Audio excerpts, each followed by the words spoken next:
Balikan natin ang ilan sa mga best moments na nasaksihan ko mismo sa media conference ng Golden Scenery of Tomorrow. So I will now give the floor to our dear friends from the press. So just a few reminders. I do hope for your cooperation. You will only answer questions related to the series.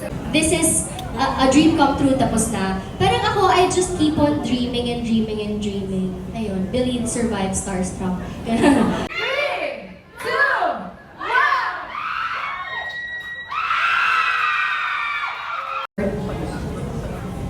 Yung same tanong mo.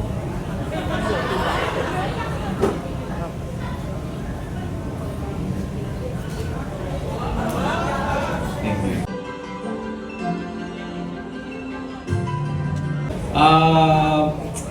Inantay, I think talagang the stars align sa Golden Scenery of Tomorrow kasi nag-chemistry test din ako sa Hero.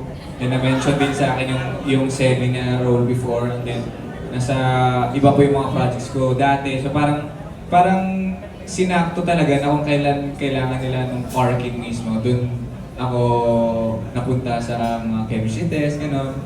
And then yung timing po ng mga bagay-bagay, pati yung character na parang hindi na ako masyadong mahirapan. Ipa-imagine sa mga readers na as Arkin, kasi yung kung anong ginagawa ni Arkin in the book, yun natin yung ginagawa ko in real life. And syempre with my love team na sobrang accurate din talaga sa book, yung values ni Via, hindi yung values ni Bea.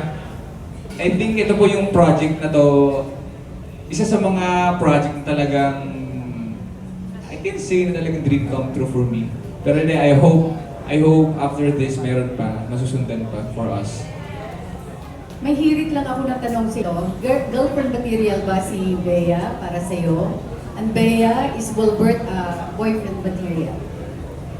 Yeah, si Bea po kasi talaga sobrang maalaga. Parang sa amin po, siya yung sobrang concerned bigla pag may nangyari. Oh, ano nangyari sa ganito? Ano nangyari? Para siya talagang nanay ng hindi yung ano lang. Parang, kasi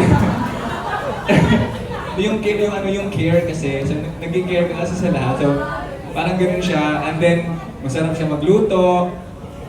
Yung may po kasi kumain, and sobrang ano niya, parang white na girlfriend material.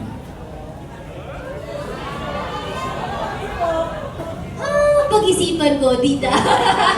Hindi. Opo naman, di ba, malagay, takes care of you, make sure you're comfortable. Opo naman. Okay, thank you so po. much. And Thank you so much.